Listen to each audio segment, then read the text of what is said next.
looks like we're missing somebody over in team 1, but Rick, hopefully will be the one-man army that we need in order to keep the team rolling. Rest in Hell versus Elo, a bit of a rematch between these two. With Elo getting hit with the stunner, could have had Insane joining that group, unfortunately. Unless whoever's the 5th over in team Rick here is still loading in. It says Goer, Saya, and somebody else. I don't even know they need a 5th man. They got Saya and Rick on the same team. It's a lot. Rest in Hell taking a decent bit of damage though. Elo holding their own, flying up in the air, lancing down. Rest in Hell finding some cover behind the pillar as Elo gracefully floats down like a beautiful butterfly, chopping down Sigil of Fear, Sigil of Fire around the pillar. Rest in Hell trying to see if he can land a stun. I think Elo actually avoided the stun from Rest in Hell. So he actually dodged one, not able to dodge the Chaos Nova, unfortunately. Massive damage on Rest in Hell. Elo picking up a little bit of health. Item is available. Used to catch up to Rest in Hell. Pick up as much health as possible. Darkness down. Rest in Hell throwing in a glaive. Just exchanging glaives of your own as well. But it's still just doing so much damage to Elo. Elo needs to get some cut of CC, some cut of a heal, but Rest in Hell does end up tanking him out with Saya being up next. Try to see if he can reverse onto Saya insta, but now Saya is free to drop a Hodge onto the guy. Trick it out for Rest in Hell, rushes out, quick prison onto Holy Saya, taking a little bit of Dawnlight damage, but not really letting Saya continue pummeling him with even more Dawnlights right after. Short stun, I-beam right after, Shield of Vengeance, might be able to break past it. Metamorphosis out for Rest in Hell, dropping Darkness down. Darkness may be enough damage here. I-beam around the corner. Do you have yourself the big glaive toss though as Eldraki, but avoiding the blind with eventual trade that's going to be hit with a Hodge, laying hands on a Saya. With the Wake of Ashes, he got himself double Dawnlight. For Rest in Hell, potentially could be going for immunity. Does go for the blur to reduce the damage taken. Hunt right after. If you can stay on top of Saya, that's a lot of healing you can recover while in meta, while with Hunt active. That's a lot of leech healing, so you're able to sustain yourself. Lots of souls spawning in. Saya with a bubble. That's going to be possibly immunity for Rest in Hell. Does go for immune. Saya can still Hodge down Rest in Hell unless you trade in Sigil of Fear on him. Next stun could still be very, very deadly. Unless Rest in Hell has a stun of his own. Try to see if he can back up out. I don't know if Saya's trying to stun. Saya might just be... Oh my god! I've never seen Rest in Hell school Saya like that before. What is happening? Normally the Paladin wins that round every single time. Sigil of Fear trades with a stun. Goer's with a trinket. Rest in Hell taking a loads of damage. I don't really know what he can do in that situation. And Goer's has enough pressure to take him out. I have never seen a Demon Hunter defeat a Paladin like that. Normally it is so Paladin, like it's Paladin wins that every time. Every single time. There's just no doubt about it. Goer's at least given an opportunity to get himself a little bit of healing, a little bit of the reset with Leah, trying to give him that honorable match as best as possible. That's really, really good to see.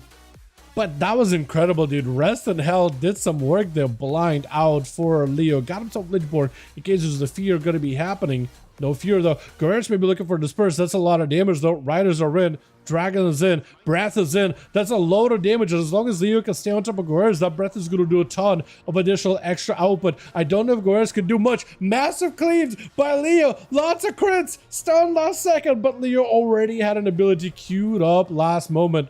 Well, we're going to be up next. Why are you playing adaptation, dude? What is your adaptation plays? What is this with Rick adaptation? I've never seen this man play adapt before. Almost nobody ever plays adaptation.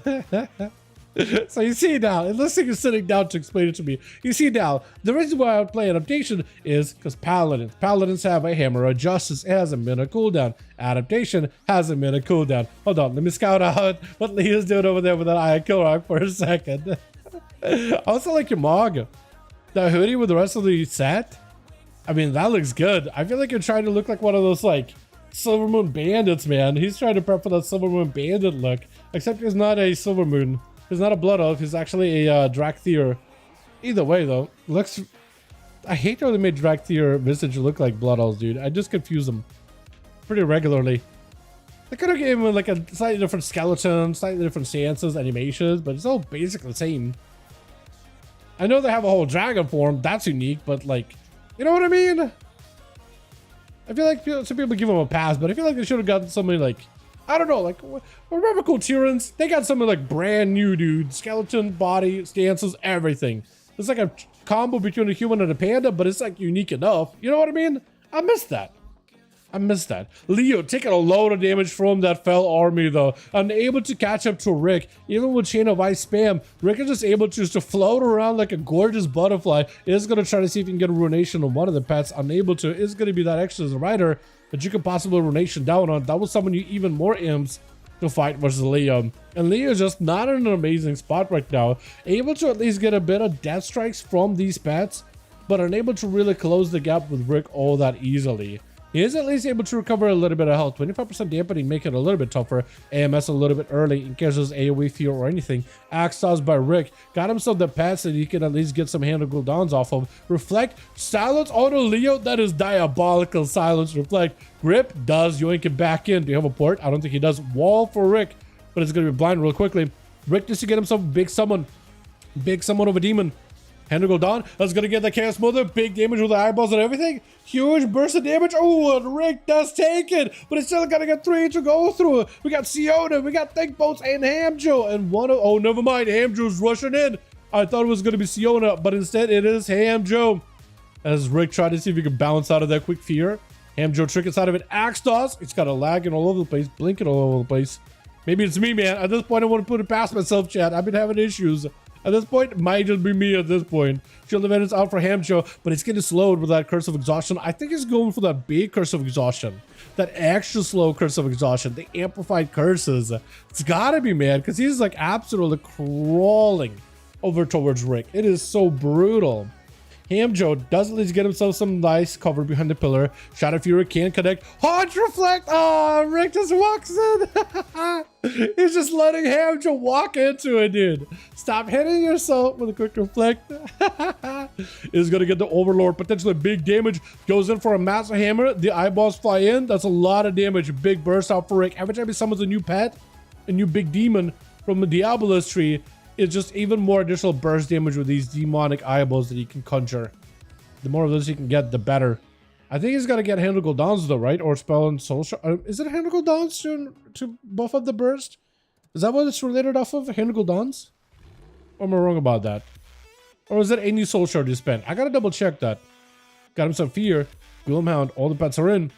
Got himself Dreadstalker too. Hamjo with the Shield of Vengeance. He still has Spell Warden or Blessing of Protection. I'm not sure which one you use better, because Bob stops all the pet damage, but Spell Warden stops the Chaos Mother damage, which is just continuously just hitting you, even if you had a Hodge ready for the guy. Reflect was the standby. Siona is going to be up next. Probably a better matchup for Rick. I feel like with the Shadow Priest, it's actually going to be still rough, but a Shadow Priest, I think you can kite out and let the pets whittle them down, where you may end up running a situation where you use the least amount of resources.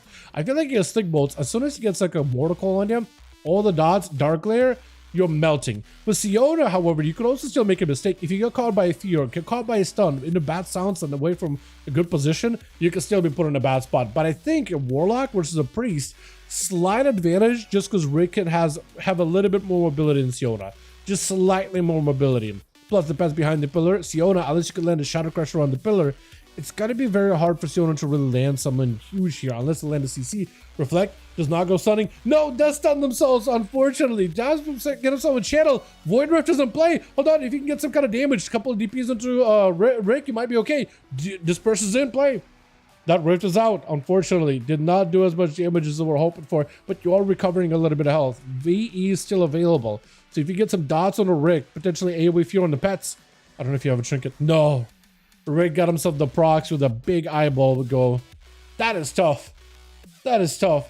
But it definitely was a better matchup for the Warlock. Like against a Priest versus Warlock v Warlock. Priest v Warlock, you might be able to cheese him out, whittle him down little by little. Thick Boat's get hit with an axe toss, trinkets out of it immediately. So now Rick could potentially lock down Thick with a lot of CC. Reflect, but Mortal Coil still connects either way. Thick also with the reflective zone. Got to make sure those dots stick on Rick though. There's going to be a quick fear. That rhyme. Those dots got to stick on Rick. I don't mean to rhyme, chat. I'm not trying to be all Dr. Seuss today or anything. Any rhymes I do are absolutely coincidental. Bolts still fly through a Rick under a ton of pressure. Dark Pact, Wall, Axe Toss just to walk away from Thick. Got himself a big old Tyrant. He's just melting behind the pillar. Any bolt or any one of these dots, if they flare up, it's just over. It's just done, right? Oh, it's just done.